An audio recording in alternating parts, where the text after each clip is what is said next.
기다려야 응답받습니다 라는 제목으로 하나님의 말씀 증거하도록 하겠습니다. 출애굽기 32장에 보면 출애굽한 이스라엘 백성들이 시내산 아래에서 금송아지를 만들어 놓고 우상 숭배의 죄를 범하는 너무나도 슬픈 사건이 기록이 되어 있습니다.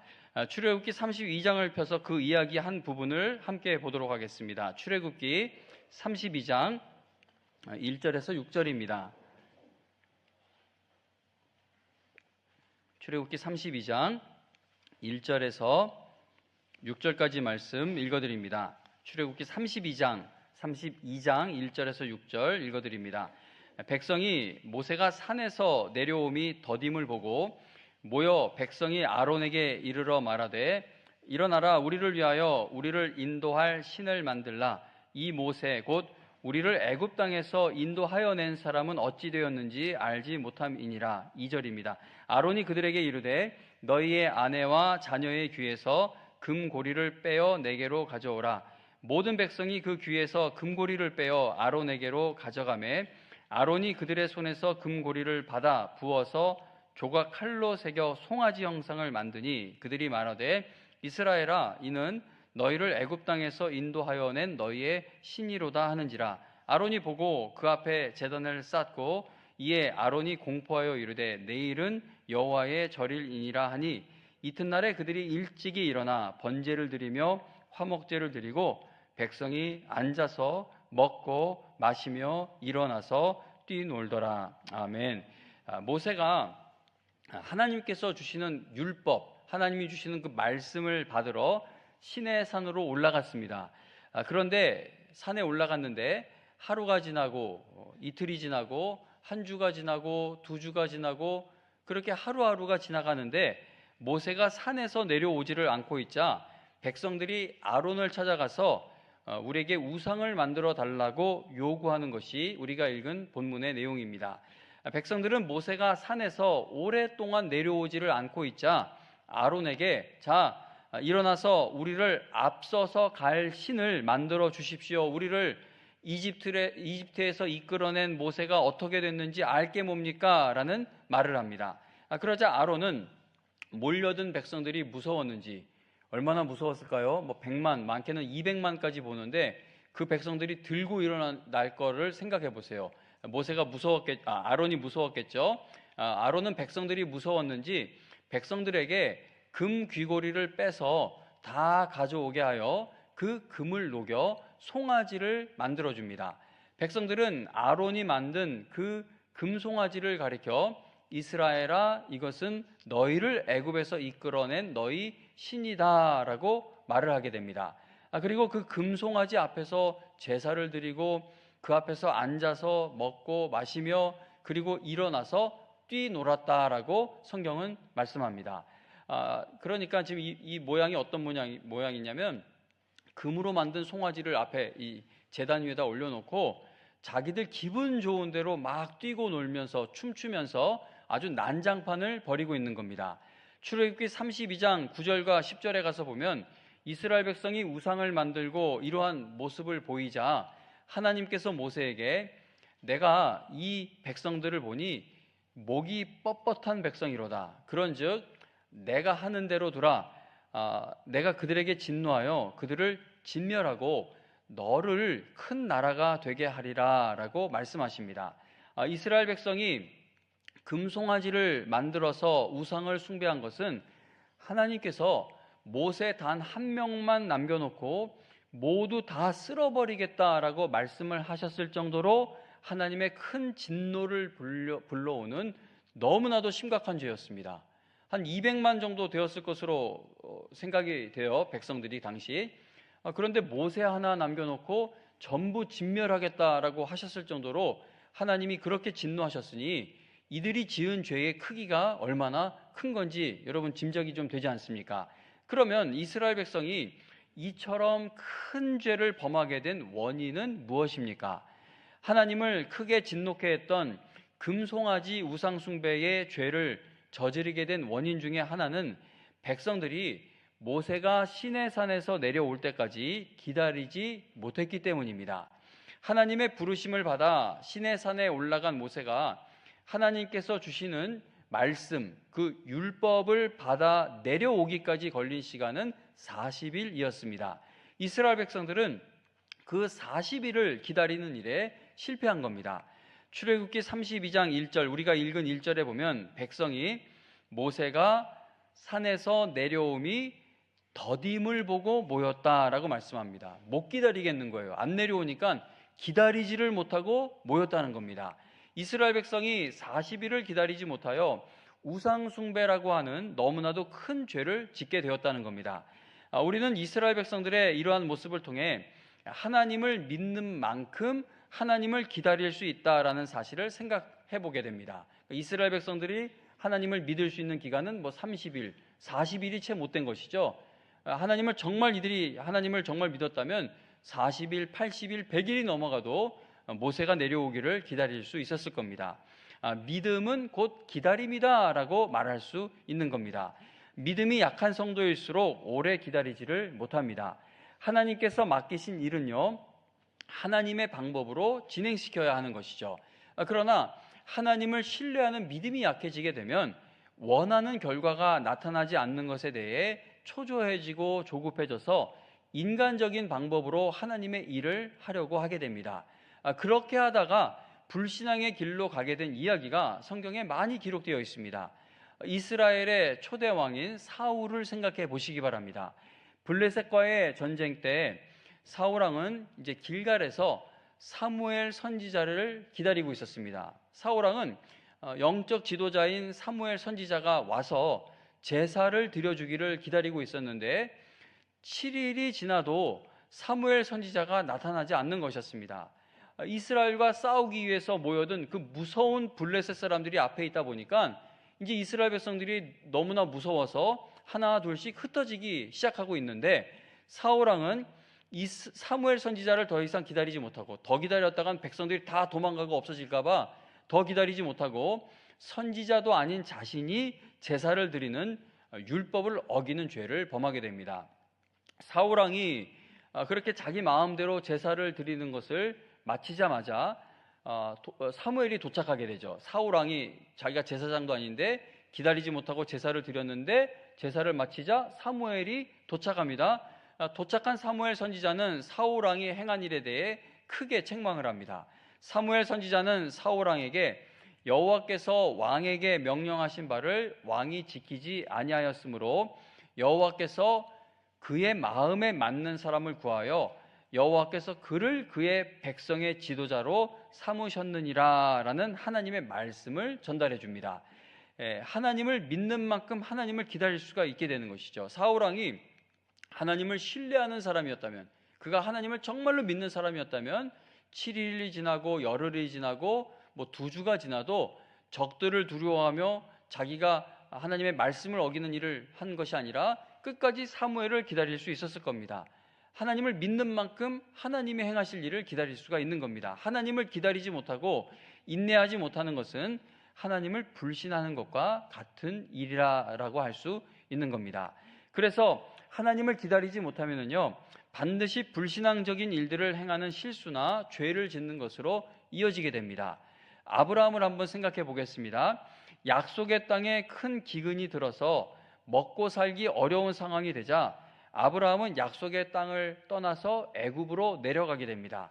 아브라함은 먹고 살기 위해서 약속의 땅을 떠나 세상의 힘을 대표하는 애굽으로 내려간 것입니다. 아브라함은 하나님을 기다리지 못하고 내려간 그 애굽에서 아내 사라를 다른 사람에게 넘겨주는 너무나도 큰 잘못을 저질렀던 것을 우리는 기억합니다. 그리고 아브라함은 10년을 기다려도 하나님께서 약속하신 그 아들이 생기지를 않고 있자 더 이상 기다리지 못하고 인간적인 방법을 동원하여 하나님께서 약속하신 아들을 얻으려 했습니다. 아브라함은 아내 사라의 여종인 하갈과 동침하여 이스마엘을 낳게 되죠. 인간적인 방법을 써서라도 하나님께서 약속하신 응답을 받게 되면, 즉 하나님이 자기에게 주겠다고 하신 그 아들을 인간적인 방법을 동원해서라도 얻게 되면 하나님께서 약속하신 일들이 더 확실하게 이루어져 갈 수 있게 될 줄로 알았는데 전혀 그렇지를 못했습니다. 하나님께서 주실 아들을 기다리지 못하여서 첩과 동침하여 태어나게 된 이스마엘로 인해 아브라함의 가정은요, 너무나 큰 괴로움을 겪게 됩니다. 아브라함의 아들을 낳은 하갈이 여주인인 사라를 멸시하기 시작하자 그 일로 인해 사라는 아브라함을 원망하게 됩니다. 그래서 막 이렇게 저렇게 집안이 시끄러워지다 결국 하갈과 이스마엘을 집에서 쫓아내게 됩니다. 우리가 기도를 하고 있다면 기도의 응답을 받기까지 오랫동안 기다릴 수 있는 믿음을 얻기 위해서도 간구해야 할 것입니다.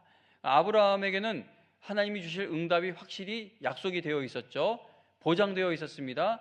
그런데 기다리는 시간이 5년, 6년, 7년, 8년, 9년, 10년 넘어가다 보니까 하나님이 응답 주실 것을, 하나님이 은혜 내려주실 것은 분명한데 더 이상 기다리지를 못하고 불신앙적인 일을 행하게 된 겁니다. 그래서 우리가 기도를 하고 있다면 그 기도의 응답을 오랫동안 기다릴 수 있는 그러한 믿음을 얻기 위해서도 기도할 필요가 있다는 겁니다.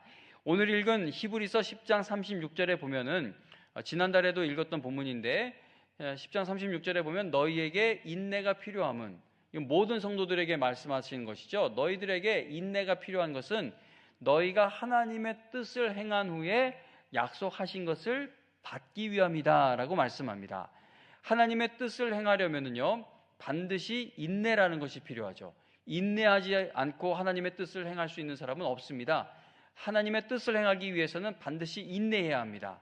그리고 하나님의 뜻을 행한 후에 하나님께서 약속하신 것을 받아 누리기 위해서도 반드시 인내라는 것이 필요합니다. 인내가 없이는 하나님의 일을 할 수도 없고 인내가 없이는 약속하신 것을 받을 수도 없는 겁니다. 누가복음 8장 15절에 보면 좋은 땅에 있다는 것은 착하고 좋은 마음으로 말씀을 듣고 지키어 인내로 결실하는 자니라 라고 예수님께서 말씀하십니다. 이렇게 예배 시간에 큰 은혜를 받아요. 말씀의 은혜를 받습니다. 이 말씀에 내가 정말 힘을 얻었어요. 하나님께서 이 말씀을 통해 내 인생을 인도해 주실 것을 예배 시간에 이렇게 얻었습니다. 그런데 큰 은혜를 받았어도 받은 은혜가 삶에서 열매, 결실되기 위해서는 인내함이, 기다리는 것이 필요하다는 겁니다.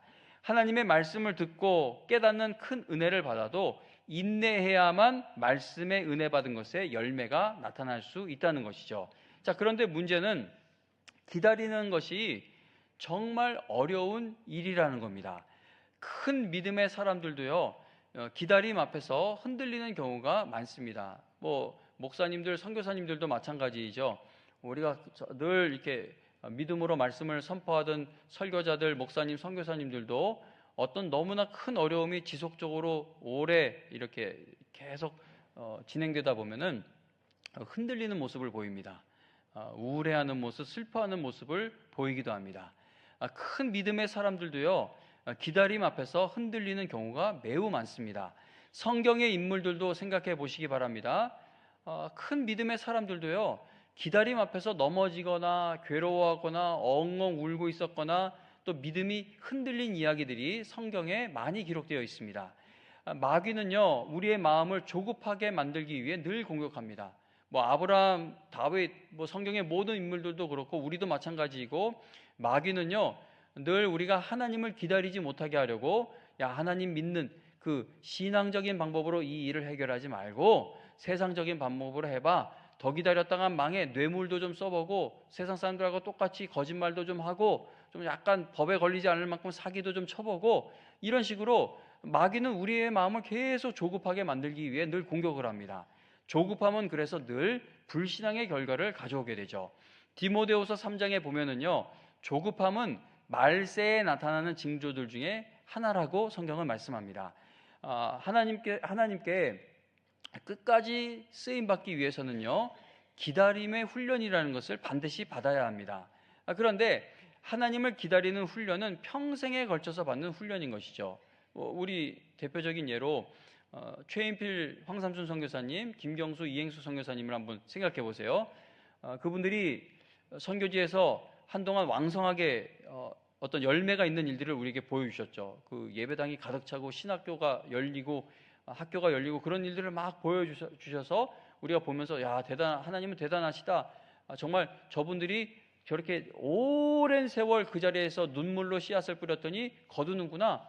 그런데 지금 와서 루안다 같은 경우는 교회 문을 닫고서는 열지 못하고 있고, 그리고 학교도 시작을 하지 못하고 있고, 그리고 캄보디아 같은 경우도 우리 목사님 사모님 원래 평생에 헌신했을 것을 다 쏟아부어서 만든 교회를 떠나 오히려 시골 교회로 가서 또 새로운 사역은 아니지만 또 새로운 방식의 어떤 사역을 시작을 하고 계시고, 이렇게 하나님을 기다리는 훈련은요, 죽을 때까지 이 땅에서 사는 내내 평생에 걸쳐서 받는 훈련인 것을 우리가 보게 됩니다.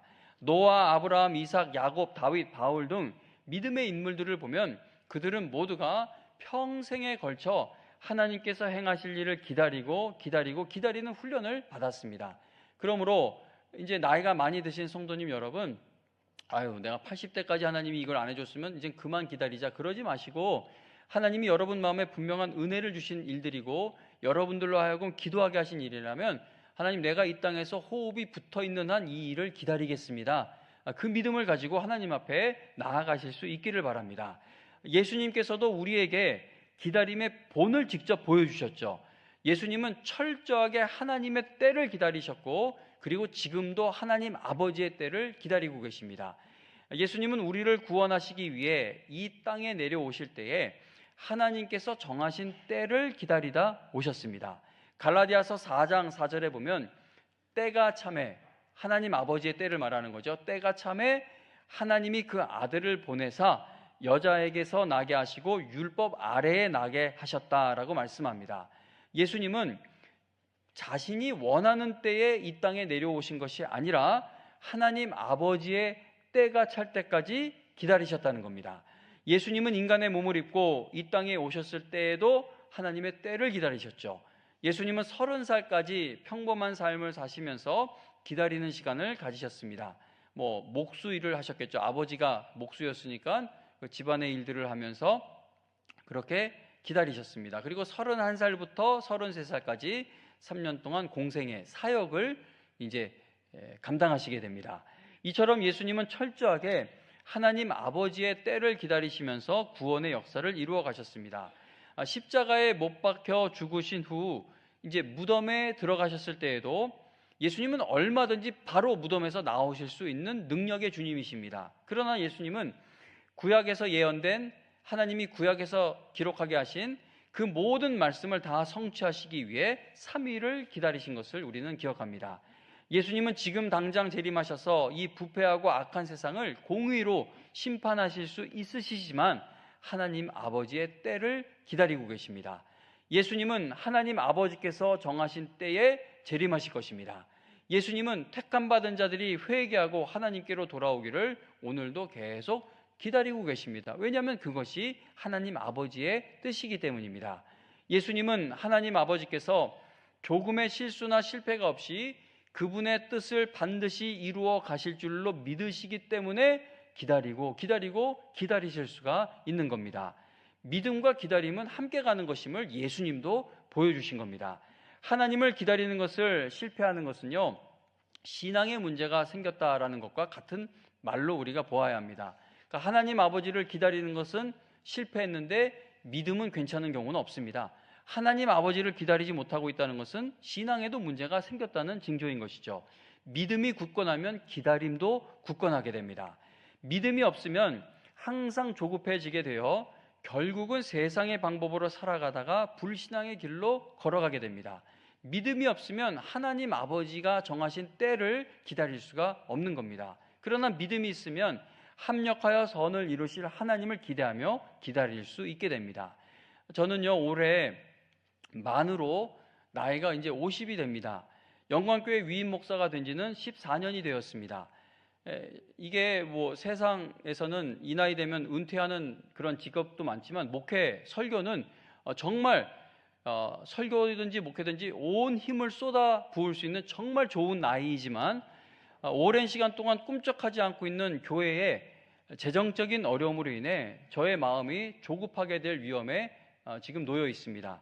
제가 30대 중후반 이제 위임 목사가 되어서 그때 30대 40대였을 때에는 내가 50대가 되었을 때는 하나님께서 교회의 재정을 한 이 정도는 아주 많이 회복시켜 주실 거야 라는 그러한 생각을 했습니다. 30 중반, 30 후반, 40 초반, 40 중반, 40 후반, 50대가 되었을 때는 하나님이 교회 재정을 이렇게 해 주실 거야. 그런데 이제 벌써 50대에 접어들기 시작하자 이제 부정적인 생각이 엄습해 오기 시작하는 겁니다. 지난 14년, 15년을 기다렸는데 이거 꿈쩍도 하지 않는구나.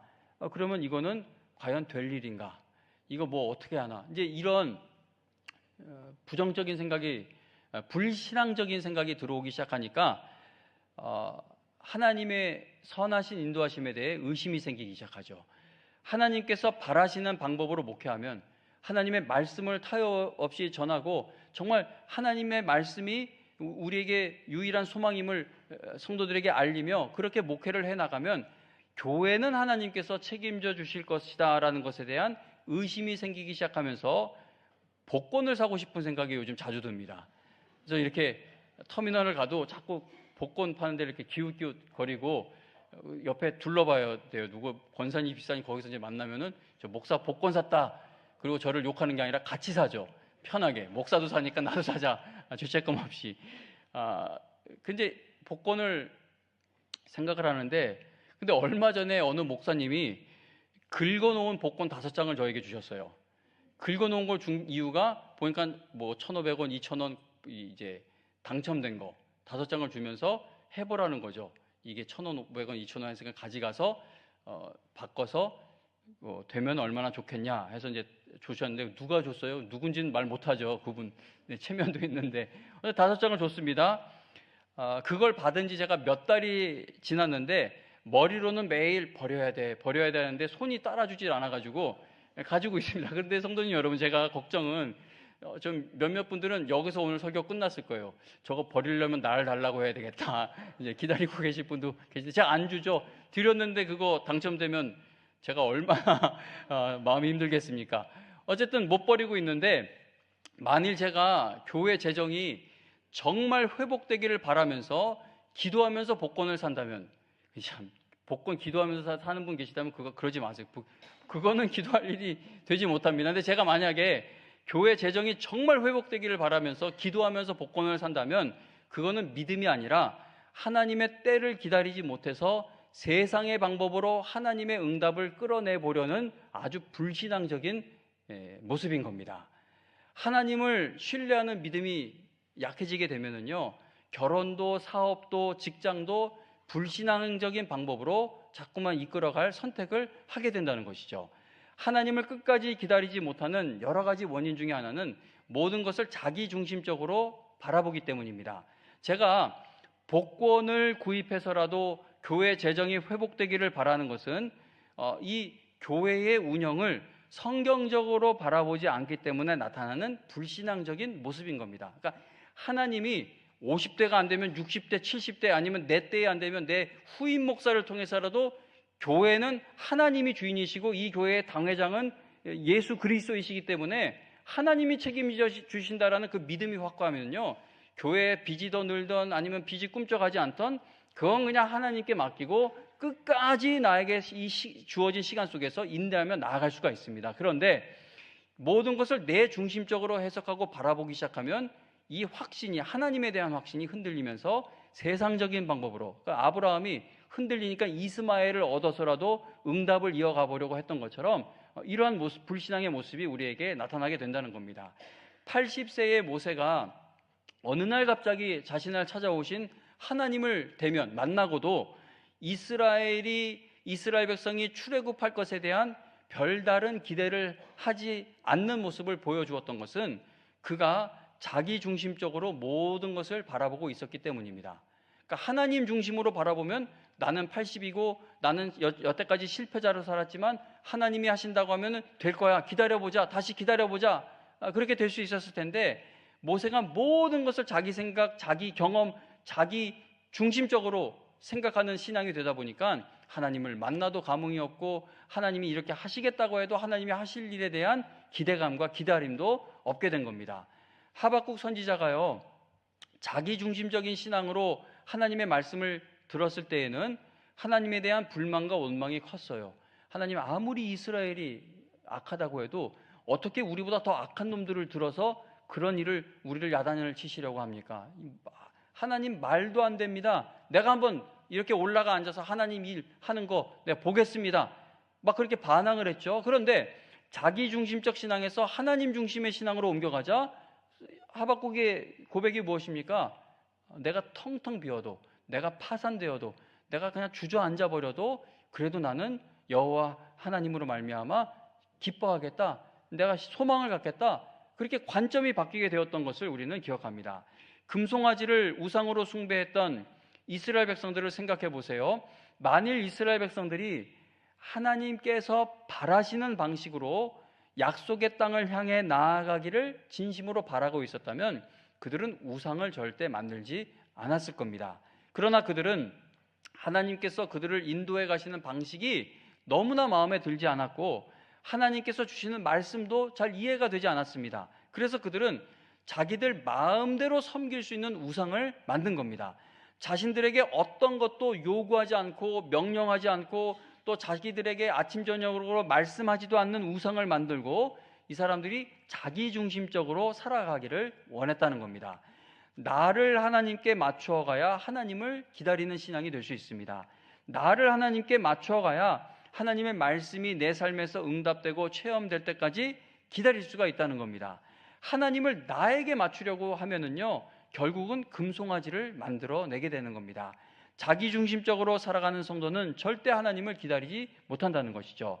출애굽기 32장 1절을 다시 한 번 더 보시면 백성들이 누구를 위하여 신을 만들어내라고 아론에게 요청하였습니까?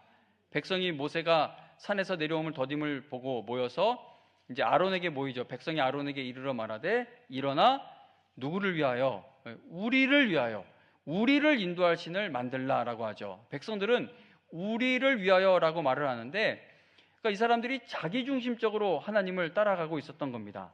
그러니까 하나님의 영광을 위하여 출애굽한 것이고 약속의 땅을 향하여 가고 있는 것도 하나님의 영광을 위하여 가고 있는 것이고 그 땅에 들어가는 것도 하나님의 영광을 위하여 들어가는 것이 되어야 하는데 내가 잘 먹고 내가 잘 살고 내가 조금이라도 더 평안하게 살기 위하여 약속의 땅을 향하여 가고 있으니 나를 불편하게 만드는 상황을 만날 때마다 금방금방 넘어져 버리는 겁니다. 출애굽기 32장 8절에 보면은 그들이 이제 하나님이 말씀하세요. 그들이 내가 그들에게 명령한 길을 속히 떠나 누구를 위하여? 자기를 위하여 송아지를 부어 만들고 그것을 예비하며 그것에게 제물을 드리며라고 하나님께서 말씀하십니다. 그러니까 우상 숭배가 참 매력적인 것은요. 우상 숭배가 너무나 볼 때 해보고 싶은 이유 중에 하나는 예배도 헌신도 헌금도 모두 내 중심적으로 할 수가 있기 때문입니다.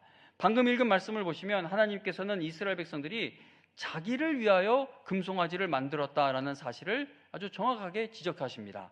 이스라엘 백성들은 자기들을 위하여 금송아지를 만들었습니다. 다시 말하면 그들은 자기중심적인 잘못된 신앙을 가지고 있었다는 겁니다. 기도 생활을 열심히 하고 있는데도 기도 생활을 하지 않고 있는 성도와 별로 차이가 나지 않는 그러한 신앙 수준에 있는 성도님들을 보는 경우가 있습니다. 이상하잖아요. 기도를 많이 하면 기도하지 않는 사람과는 신앙의 수준이 어느 정도 좀 차이가 나야 되는데 그렇게 예배를 드리고 기도를 하는데 그러지 않는 성도와 이게 별 신앙의 수준의 차이가 없는 경우가 나타날 때가 있습니다. 그러한 현상이 왜 나타나냐 하면 기도를 자기중심적으로 하고 있기 때문일 것입니다. 하나님 중심적인 신앙으로 기도하기 위해서는 하나님께서 주신 말씀을 붙들고 기도해야 합니다. 내 생각, 내 경험, 내 계산을 붙들고 기도하면 하나님께 달라고 주옵소서 주시옵소서 이 기도만 하다가 끝나버리는 것이죠. 내 중심, 자기중심적 신앙이 되면 하나님께 내 소원만 말씀드리다가 끝난다는 겁니다.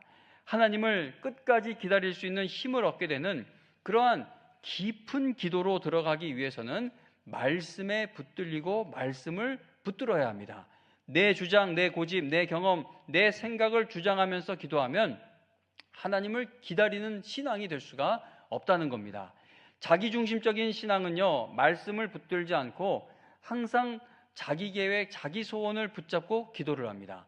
하나님의 뜻이 내가 원하는 것과 다르다는 것을 알기 때문에 하나님의 뜻을 여쭈어 보고 하나님의 뜻에 나를 맞추어 갈 생각을 하지 않습니다. 그래서 자기 중심적인 신앙은 아무리 예배를 많이 드리고 기도 생활을 해도 늘 시험에 잘 듭니다. 이 시험에 자꾸만 기도를 열심히 하고 신앙생활 열심히 하는데 시험에 드는 것은 자기 중심에 서 있기 때문이죠. 자기가 구했던 것이 자기가 생각하는 때에 내가 원하는 방법으로 응답되지 않으면 바로 시험에 드는 겁니다. 자기 중심적인 신앙은 하나님께서 이루어 주실 일을 절대 기다리지를 못한다는 것이죠. 그러나 하나님 중심적인 신앙을 가지고 살아가는 성도들은 하나님의 뜻을 묻고 하나님의 뜻을 또 물어 그리고 결국 깨닫게 되어 하나님의 뜻에 내 자신을 맞추어 나아가기 때문에 시험을 이겨낼 힘도 얻게 되고 또 받은 사명을 감당하기 위해 끝까지 인내할 힘도 얻게 됩니다. 예수님께서 십자가를 지시기 전날 밤에 겟세마네 동산에서 드리신 기도를 생각해 보시기 바랍니다. 예수님은 하나님 아버지께 아버지여 만일 아버지의 뜻이거든 이 잔을 내게서 옮기시옵소서. 그러나 내 원대로 마시옵고 아버지의 원대로 되기를 원하나이다 라고 온 힘을 다해 기도하셨습니다. 예수님께서요 도저히 참을 수 없고 도저히 견딜 수 없는 모든 일들을 다 감당하시면서 부활의 날까지 기다리실 수 있었던 것은 하나님의 아버지의 뜻이 이루어질 줄로 믿으며 오직 하나님 아버지의 뜻만이 이루어지기를 간절히 바라셨기 때문인 겁니다. 즉 예수님은 자기 중심의 신앙이 아닌 하나님 중심의 신앙으로 사명을 감당하셨기 때문에 십자가를 지시면서까지 끝까지 하나님 아버지를 기다릴 수가 있었던 것입니다. 자기 중심의 신앙으로는 십자가 지는 사명 감당하지 못하죠. 자기 중심의 신앙으로는 부활의 날까지 기다리지 못합니다. 많은 성도들이요 시험을 이기지 못합니다. 저도 여기에 포함될 때가 많은데 시험을 못 이겨요. 그런데 시험을 이기지 못하는 이유들 중 하나는 자기 중심적으로 하나님을 바라보고 있기 때문입니다. 자기 중심적인 신앙에서 벗어나 하나님의 말씀에 붙들리고 하나님의 말씀을 붙드는 신앙이 되어야 하나님을 끝까지 기다리는 그 귀한 믿음 위에 설 수가 있는 것입니다. 이스라엘 백성들은 자기 중심적으로 하나님을 기다리는 신앙이었기 때문에 하나님께서 모세를 통해서 주실 그 놀라운 은혜와 응답을 기다리지를 못하고 금송아지를 만들어 우상을 숭배하는 너무나 큰 신앙의 실패를 하게 되었습니다. 오늘 이 시간 우리 모두가 하나님의 말씀 앞에 우리의 뜻과 생각을 겸손히 굴복시키고 이스라엘 백성들처럼 하나님을 기다리는 일에 실패하지 않게 되기를 간절히 바랍니다. 이스라엘 백성이 하나님을 기다리는 일에 실패한 것은 그들이 기적을 체험하지 못했거나 기도 응답을 받아본 적이 없기 때문이 아니었습니다. 그러니까 우리 보통 내 믿음이 인내하는 믿음, 하나님을 기다리는 믿음이 되지 못하는 것은 하나님이 나한테 뭘 안 보여주시기 때문에 하나님 기적을 나에게는 행하지 않으시기 때문에 나한테 이 하나만이라도 좀 이루어지는 것을 보여주시면 내가 더 기다릴 수 있을 텐데 이렇게 생각하는 경우가 많지 않습니까? 그런데 이스라엘 백성들이요 하나님께서 보여주시는 기적을 체험한 적이 없기 때문에 또는 기도 응답을 받은 적이 없기 때문에 하나님을 기다리는 것을 실패했던 것이 아니라는 겁니다. 출애굽기 32장에 이 32장 말씀에 오기까지 이 사람들이 얼마나 놀라운 하나님의 능력과 은혜를 체험했는지 여러분들은 아시지 않습니까?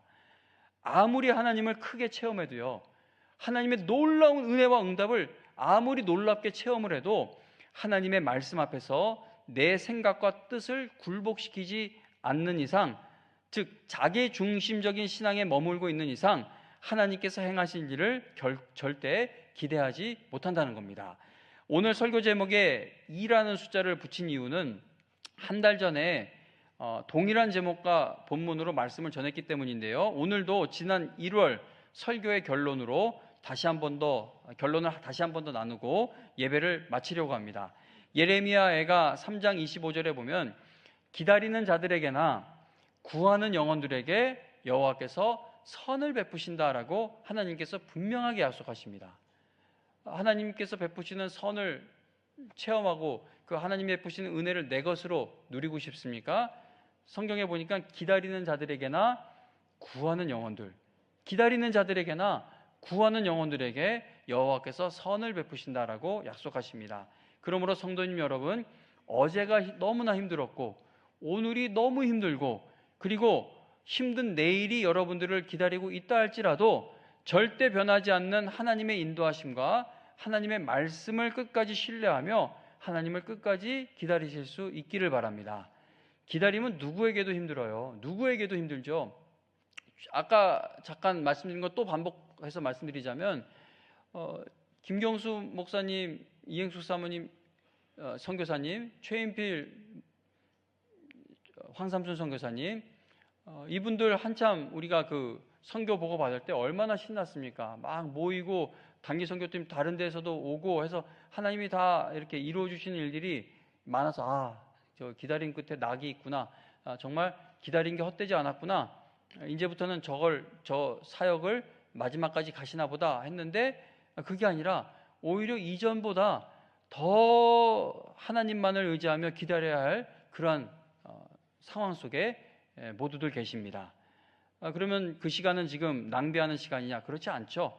하나님이 또 그분들을 위해 기도하는 우리의 이 믿음과 우리의 신앙을 훈련시키고 계시는 시간인 줄로 믿습니다. 그러므로 성도님 여러분, 아무리 나이가 들어도 절대 포기하지 마시고 하나님께서 이루실 일을 끝까지 기대하시며 기다리실 수 있기를 바랍니다. 히브리서 10장 36절 함께 읽고 마치도록 하겠습니다. 히브리서 10장 36절 말씀을 함께 읽고 마치도록 하겠습니다. 히브리서 10장 36절 찾으셨나요? 히브리서 10장 36절 함께 읽습니다. 시작.